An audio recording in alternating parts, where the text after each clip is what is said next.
કુંતાજીને ભગવાનની સ્તુતિ. સુવર્ણ વર્ણન કરે છે.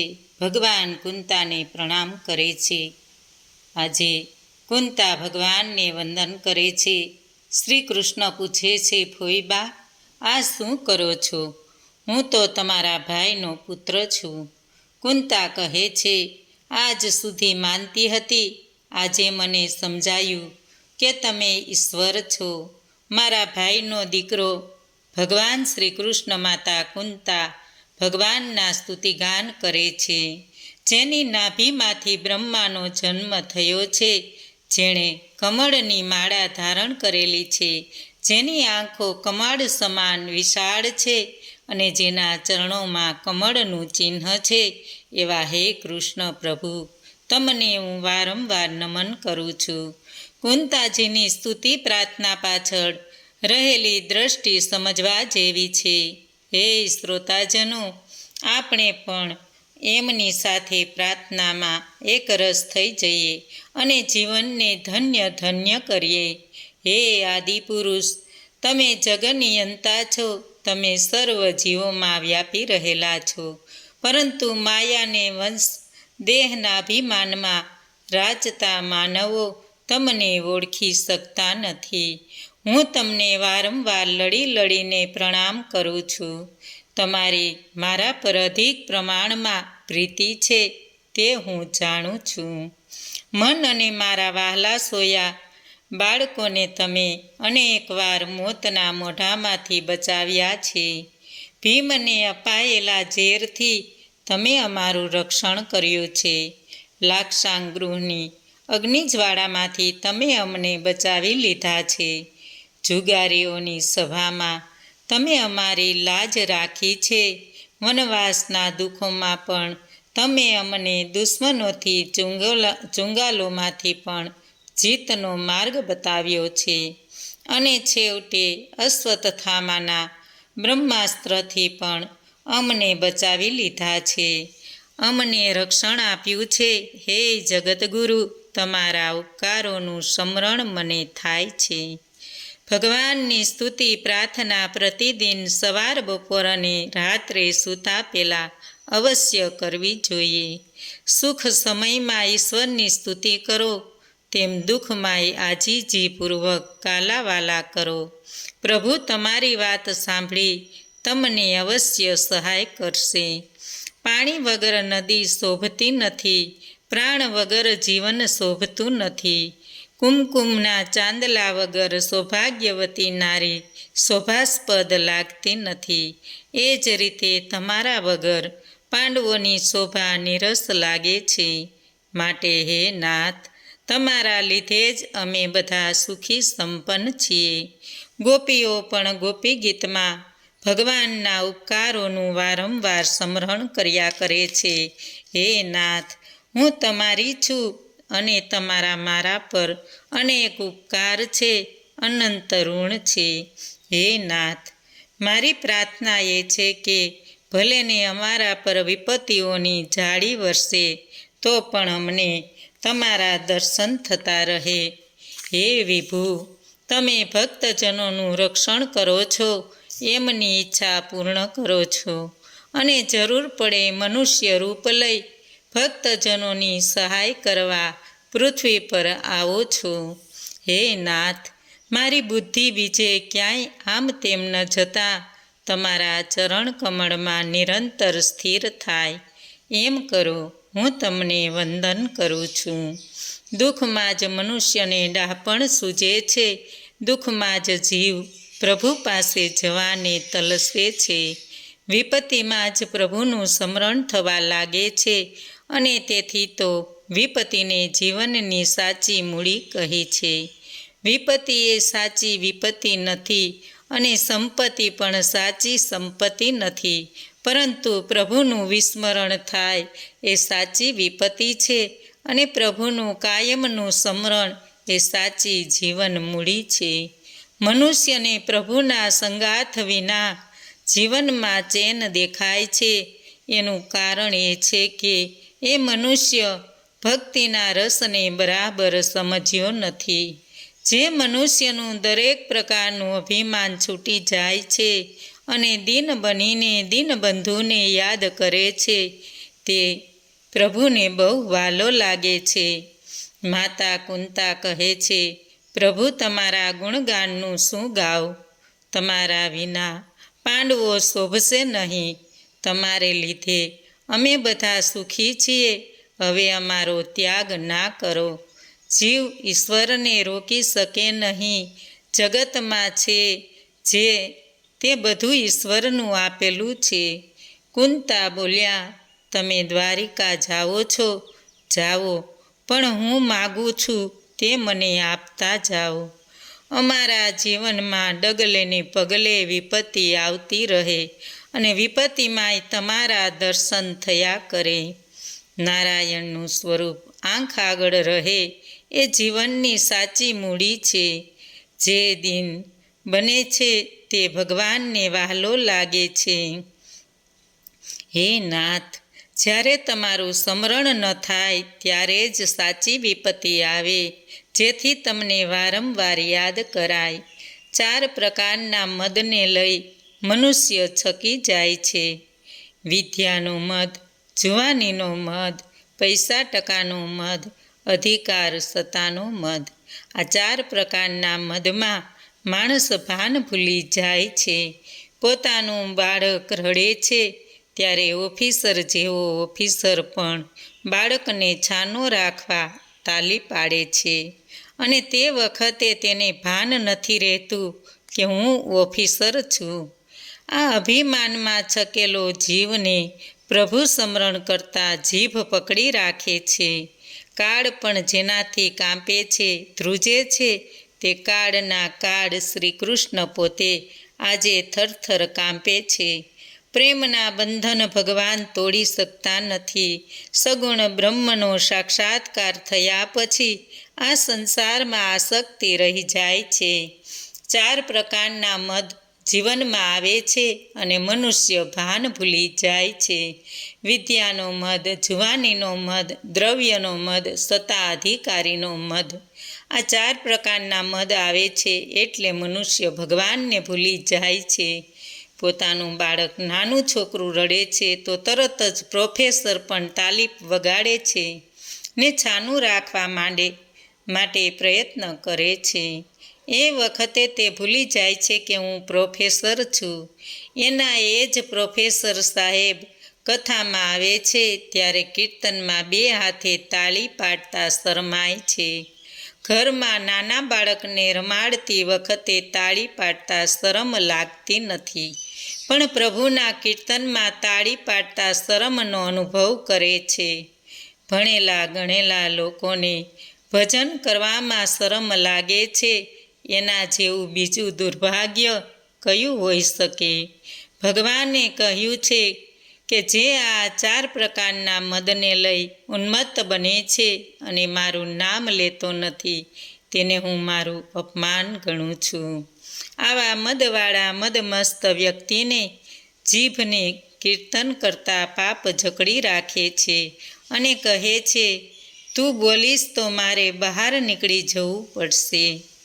સગુણ અને નિર્ગુણ આ 2 વસ્તુ આરાધન કરે છે તે માણસની ભક્તિ સિદ્ધ થાય છે. કુંતાજીનો ભાવ સમજીને ભગવાન પાછા વળે છે. કુંતાજીના મહેલમાં પધાર્યા છે. અર્જુન પણ છે. અર્જુન કહે છે, કૃષ્ણ મારો ભાઈબંધ છે એટલે મારા સ્નેહવંશ આવ્યા છે. કુંતા કહે છે, મેં રસ્તો રોક્યો એટલે એ પાછા આવ્યા છે. દ્રૌપદી કહે છે, કૃષ્ણની આંગળી કપાઈ ગઈ ત્યારે મેં મારી સાડીનો છેડો ફાડીને પાટો બાંધ્યો હતો એટલે મારે માટે આવ્યા છે. સુભદ્રા કહે છે, તમે માનેલા બહેન છો, સગી બહેન તો હું જ છું, એટલે શ્રી કૃષ્ણ મારા માટે આવ્યા છે. હું રડી અને કાંઈ બોલી નહીં એટલે પાછા આવ્યા છે.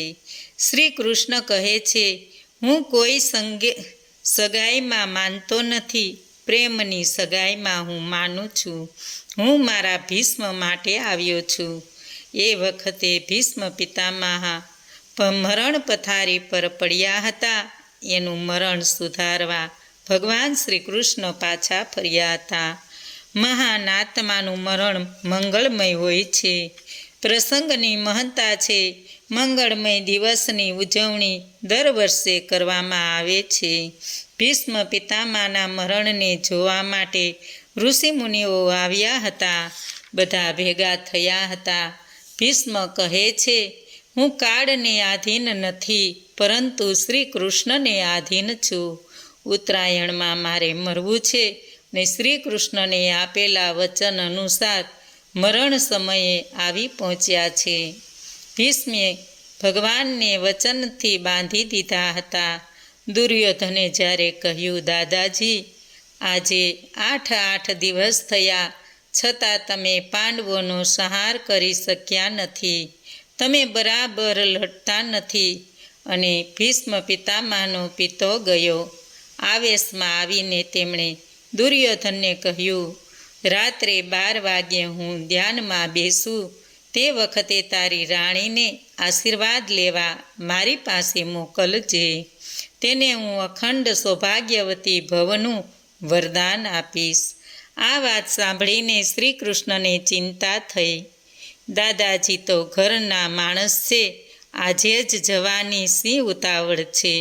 આવતીકાલે જઈને એમના દર્શન કરીશ.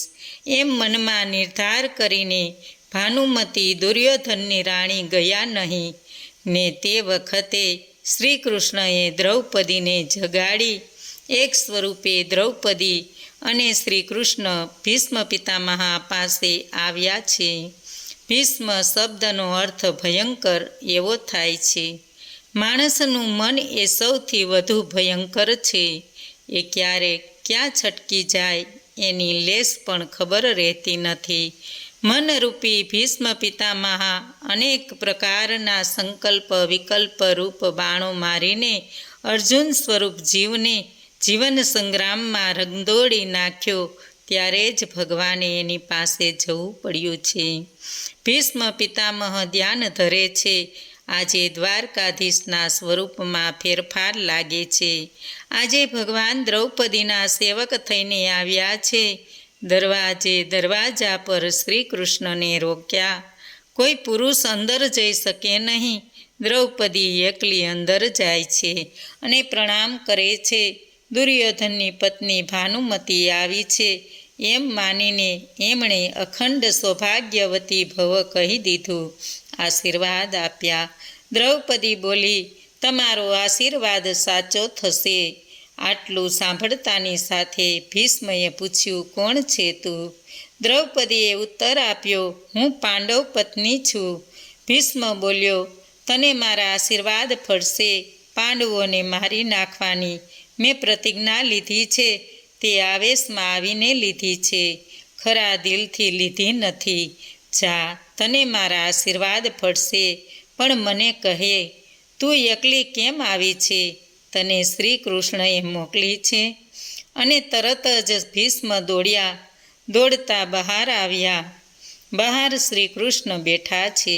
શ્રી કૃષ્ણને જોઈ તે બોલ્યા, આજે તો હું તમારું ધ્યાન ધરું છું. અંતકાળે તમારું ધ્યાન રહેશે કે નહીં? અંતકાળે કફને લઈ ગળું રૂંધાઈ જાય ત્યારે તમારું સ્મરણ ક્યાંથી થાય? માટે અંતકાળે મારી લાજ રાખવા જરૂર આવજો. પ્રભુને રોજ પ્રાર્થના કરજો, હે નાથ, મારા મરણ સમયે તમે જરૂર આવજો. શરીર સારું હોય છે ત્યારે જ જીવ જપ તપ અને ધ્યાન બરાબર કરી શકે છે. અંતકાળમાં સમયે દુઃખને લીધે દેહ સાથેનું અનુસંધાન તૂટે છે. ત્યારે પરમાત્માનું સ્મરણ કરવું અઘરું થઈ જાય છે. તે વખતે શ્રી કૃષ્ણને વચન આપેલું કે હું જરૂર આવીશ. પોતે આપેલું વચન સત્ય કરવા માટે ભગવાન શ્રી કૃષ્ણ આવ્યા છે.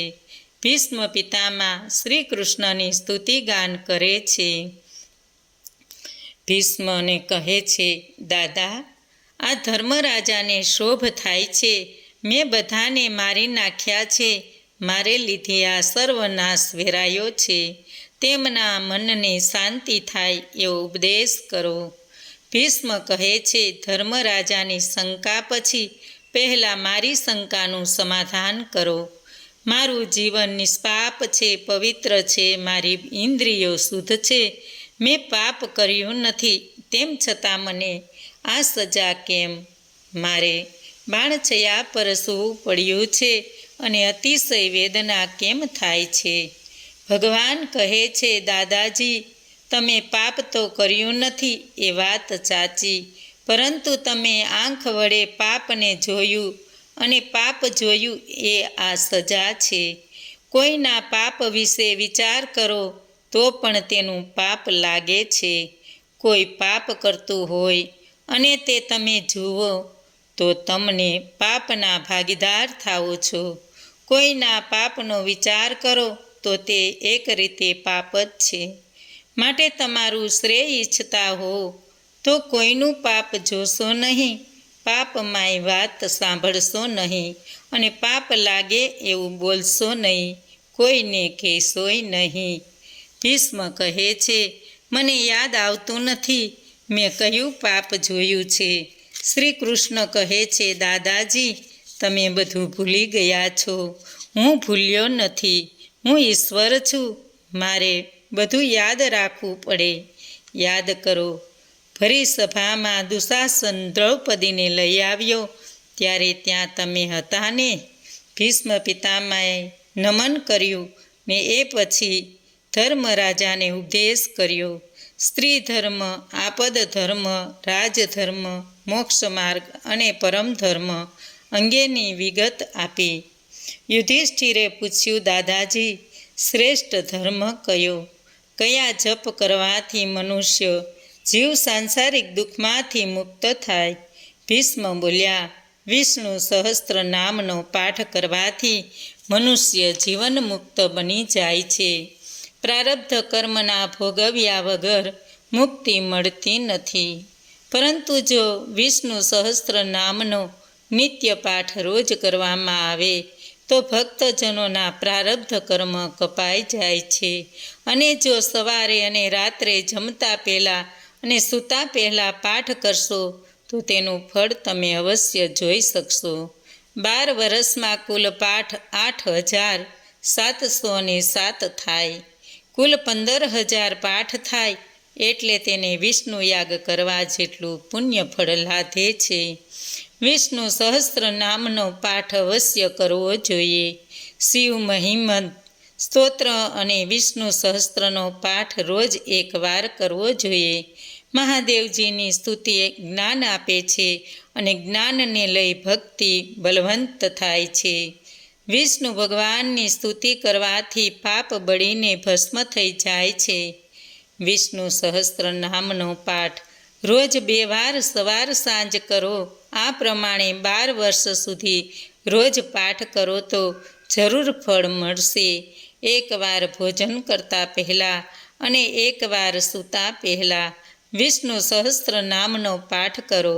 વિષ્ણુ સહસ્ત્ર નામમાં દિવ્ય શક્તિ સમાયેલી છે. વિષ્ણુ યાગ કર્યાનું ફળ મળે છે. ભીષ્મ પિતામહ ભગવાનની સ્તુતિ કરે છે. તે બોલ્યા, ખાલી હાથે દર્શન કેમ કરું? તમને શી ભેટ આપું? આ જીવ લુચ્ચો છે, વધારે તો શું કહું? એને માથે મુશ્કેલી આવી પડે કે તરત જ રણછોડરાયના દર્શન કરવા દોડી જાય છે. રણછોડરાયજીના ચરણ કમળમાં 11 રૂપિયા ભેટ સ્વરૂપે મૂકે છે અને કહે છે કે હે નાથ, મેં કોર્ટમાં મારા ભાઈ પર કેસ કર્યો છે. મારું ધ્યાન તમારે રાખવાનું છે. ધ્યાન રાખજો. એટલે એ એમ કહે છે કે તમારે પણ મારી સાથે કોર્ટમાં આવવાનું છે. વકીલને રૂપિયા 600 ધરી દે છે અને ઠાકોરજીને રૂપિયા 11માં સમજાવી દે છે. ભગવાન કહે છે કે હું બધું સમજું છું, હું તારો દાદાનોય દાદો છું. લક્ષ્મીજી પૂછે છે કે તમારા ભક્તજનોને તમે જલ્દી દાદ કેમ દેતા નથી? ત્યારે ભગવાન કહે છે કે એ આપે છે એના બદલામાં એ કેટલું બધું માગે છે તે તો તું જો. ભગવાનને તમારું મન આપો, તમારી બુદ્ધિ અર્પણ કરો. એકવાર કહી દો કે ભગવાન તું મારો છે. મોર મોર તો સબ કહે બહુ મચાવત શોર, મોર પંખ વાલે પ્રભુ કહો કહા મન ચોર. મરણને કેવળ ભક્તિ જ સુધારે છે. આત્મા શરીરથી જુદો છે એ બધા જાણે છે, પણ તેનો અનુભવ થતો નથી. જ્ઞાન પણ કેટલીક વાર મરણને બગાડે છે. ભીષ્મ પિતામહ જ્ઞાન પર ભરોસો રાખતા નથી, કેવળ ભગવાન પર ભરોસો રાખતા નથી, પણ બોલતા નથી. મનમાં બ્રહ્મ સ્વરૂપ છે એમ માને છે. શ્રી કૃષ્ણ એમને ઠપકો આપે છે, તમને મારો કેમ કહું? પાંડવો પણ મારો કેવો કેટલો પ્રેમ છે તે જગત જાણે છે. તમે પણ જાણો છો. તે વખતે મારું શરીર કૌરવના પક્ષમાં હતું, પણ મારું મન પાંડવોના પક્ષમાં હતું. લડાઈમાં બાણ છોડતી વેળા પણ મનમાં એટલી ભાવના હતી કે પાંડવોની જીત થાય. શ્રી કૃષ્ણ કહે છે, પણ શરીરથી તમે પાંડવ પક્ષમાં આવ્યા નહીં ને તમે કૌરવના પક્ષમાં રહીને પણ પાંડવો સામે લડાઈ કરી છે. તમારું મન જો પાંડવો તરફ હતું તો તમે કેમ ત્યાં ન રાખ્યું? ભીષ્મ પિતામહ કહેવા લાગ્યા, હે નાથ, અર્જુનના રથ પર તમે બેઠેલા હતા તે વખતે મનમાં તમારા દર્શન કરવાની ભાવના હતી. પાંડવોના પક્ષમાં રહીને પ્રભુના દર્શન કેવી રીતે થાય? તેથી તમારા દર્શન સતત કરવા માટે શામા પક્ષમાં ગયો? જેનું શરીર કમળ જેવું સુંદર અને નીલ તમાલના રંગનું છે અને જેના પર સૂર્યના કિરણોની સમાન પીતાંબર ફરફરી રહ્યું છે, મુખ પર કમળ સમાન ગૂંચવાયેલી લટો લટકી રહી છે, એવા અર્જુનના મિત્ર શ્રી કૃષ્ણ મારી નિષ્કપટ ભાવના થાય. ભાગવત કહે છે, તમારું મન મને આપો. આ ભગવાન કહે છે, તમારું મન મને આપો. આ જીવન પ્રભુને કાંઈક અર્પણ કરે છે ત્યારે જ સંકોચ પામે છે. લડાઈ વખતેની એમની વિલક્ષણ છબી મને યાદ જ આવે છે. લહેરાતી વાળની લટો ઘોડાઓની પગની રજને લઈ કાંઈક અંશો ધૂળિયા થાય છે. પરસેવાના બિંદુઓ તેજ રેખાની જેમ ઓસકરણની મારફત તેમ તેજ મારી રહે છે, ચળકે છે મોતીની જેમ, અને મારું શરીર બાણ વડે વિંધાઈ રહ્યું છે. ત્યારે શ્રી કૃષ્ણ તરફ મારું મન ઢળે છે અને મારું મન તેમજ આત્મા તેને અર્પિત થઈ જાય છે. ભીષ્મ કહે છે, હે નાથ, તમે સંસારમાં મારી કીર્તિ કેટલી બધી વધારી છે. તમે મને કેટલું બધું માન સન્માન આપ્યું છે. મારી પ્રતિજ્ઞાને બળ આપવા, સાચી ઠેરાવવા તમે તમારી પ્રતિજ્ઞા પણ જતી કરી. એ કાંઈ ઓછું છે? શ્રી કૃષ્ણએ લડાઈમાં શસ્ત્ર હાથમાં ન લેવાની પ્રતિજ્ઞા કરી. ભીષ્મએ કહ્યું કે હું ગંગાપુત્ર છું. હું એવું કામ કરીશ કે શ્રી કૃષ્ણએ હથિયાર હાથમાં લેવા પડે. ભીષ્મના બાણને લઈ અર્જુનને મૂર્છા આવી ગઈ. અર્જુનને મૂર્છા આવી છે છતાં ભીષ્મ તેને બાણ મારે છે. એ વખતે શ્રી કૃષ્ણએ પણ આશંકા થઈ, આ ભીષ્મ અર્જુનને મારી નાખશે અને એમ થશે તો અનર્થ સર્જાશે. એટલે ભગવાન શ્રી કૃષ્ણ રથમાંથી કૂદ્યા, રથનું પૈડું હાથમાં લીધું અને દોડ્યા. આ છે પ્રભુની લીલા. પ્રતિજ્ઞા ભંગ કરે છે શ્રી કૃષ્ણ. ભીષ્મ કહે છે કે મારી પ્રતિજ્ઞાએ સાચી અને તમારી પ્રતિજ્ઞાએ સાચી. શ્રી કૃષ્ણ એક રૂપ રથમાં છે અને બીજા સ્વરૂપે કૂદીને દોડે છે. મન ભયંકર ભીષ્મ છે. ભગવાન સુદર્શન ચક્ર લઈને દોડે છે ત્યારે મન કાબૂમાં આવે છે. ભીષ્મ પૂછે છે, ભગવાન, હું તમારું સ્તુતિગાન કેવી રીતે કરું? ભીષ્મે કરેલી ભગવાનની સ્તુતિ અવલૌકિક છે. સ્તુતિ પાઠ પછી ભીષ્મ પિતામહ દેહ છોડે છે. ઉત્તરાયણમાં મરણ થાય તો દેહનો ઉત્સર્ગ થાય, પરિપક્વ મરણ ગણાય. ઉત્તરાયણમાં મરણ થાય એટલે જ્ઞાન ભક્તિની પરિપક્વ દશામાં પરિપક્વ અવસ્થામાં મરણ. ઉત્તરાયણ પૂર્વે જે મરણ પામે છે તે વ્યક્તિ સદગતિ થતી નથી. મનમાં પાપરહિત વ્યક્તિ જ ઉત્તરાયણમાં મૃત્યુને વરી સદગતિ પામે છે. દક્ષિણાયનમાં મરણ એટલે પરમાત્માનો અનુભવ કર્યા વગરનું મરણ માનવું. માનવ જીવનની છેલ્લી કસોટી મૃત્યુ છે. જેનું જીવન સુધરે છે એનું મરણ પણ સુધરે છે, અને મરણ ત્યારે જ સુધરે છે જ્યારે જીવનની પ્રતિપળ સુધરે છે. પ્રતિપળે ઈશ્વરનું સ્મરણ કરે છે એનું મરણ પણ સુધરે છે. જીવન પર સ્વયં માયા વધારતા જેવું અને પ્રભુત્વ સતત સ્મરણ કરવાની આદત પાડવાથી મરણ અવશ્ય સુધરે છે. સંત સાધુ પુરુષનો જન્મ સાધારણ હોય છે, છતાં એમનું મરણ મંગળમય હોય છે. સાધન ભક્તિ કરતાં સાધ્ય ભક્તિ સભર થાય છે. પ્રતિક્ષણનો જે માણસ સદુપયોગ કરી જાણે છે એનું જીવન અને મરણ બંને સુધરે છે. અંતકાળે પ્રભુના નામ મોં પર આવતું નથી.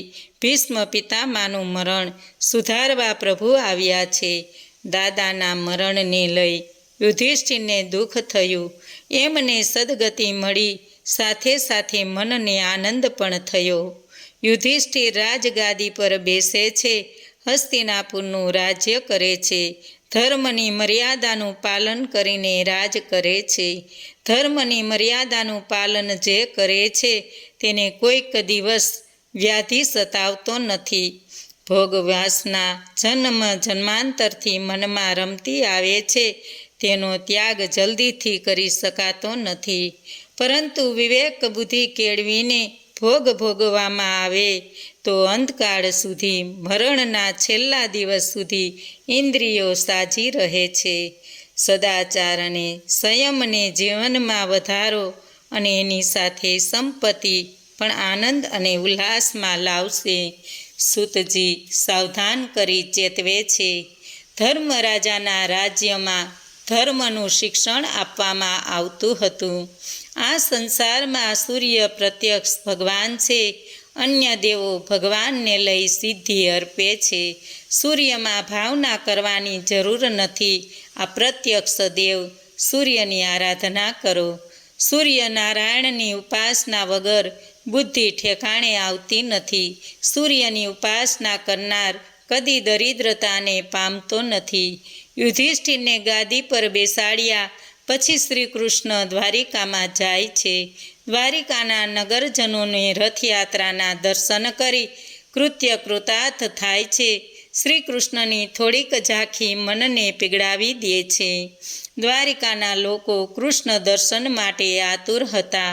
અનેક સ્વરૂપે ભગવાન સર્વને દર્શન આપે છે. એક સાથે પોતાની 16,000 રાણીઓને મળે છે. દરેકને શ્રી કૃષ્ણ કહે છે, તારે ત્યાં પહેલો આવ્યો છું દર્શન દેવાને. બીજે દિવસે રાણીઓ પરસ્પર ઝઘડે છે. શ્રી કૃષ્ણની આ દિવ્ય લીલા છે. કામદેવ લડવા આવે છે. રાસલીલામાં કામદેવ હાર પામ્યા હતા. તેનો વસવસો મનમાં રહી ગયો હતો. પરંતુ તે વખતે કૃષ્ણ નાના બાળક હતા. તેની સાથે કેમ લડાય? કામદેવે આવીને શ્રી કૃષ્ણને કહ્યું, સુંદરીઓ તમારી સેવા કરતી હોય તે વખતે મારે લડવું છે. હાવભાવ પ્રદર્શિત કરીને સર્વ રાણીઓએ શ્રી કૃષ્ણને રાજી કર્યા છે. પણ શ્રી કૃષ્ણ જરાય પ્રતિભાવ પાડતા નથી. કામને આ રીતે વંશ કરી શકાય? શ્રી કૃષ્ણના રટણમાં લાગેલી માનવીને કામદેવ કોઈ રીતે સ્પર્શ કરતો નથી. શ્રી કૃષ્ણ યોગેશ્વર છે. શ્રી શંકર યોગીશ્વર છે. ભગવાન શ્રી કૃષ્ણને યોગેશ્વર કહ્યા છે. જે પૂર્ણ રૂપે પ્રવૃત્તિ ધર્મમાં લીન રહેવા છતાંય પ્રવૃત્તિથી જે લેપાય નહીં તે યોગેશ્વર કહેવાય છે. ભગવાન શંકર યોગીશ્વર કહેવાય છે. ભગવાન શંકર સદાય નિવૃત્તિ ધર્મને ગ્રહણ કરતા રહેલા છતાં પોતાના સ્વરૂપમાં લીન રહે છે અને તેથી તેમને યોગીશ્વર કહ્યા છે. બોલો કૃષ્ણ કનૈયા લાલ કી જય. ભાગવત ભગવાનની જય. આજનું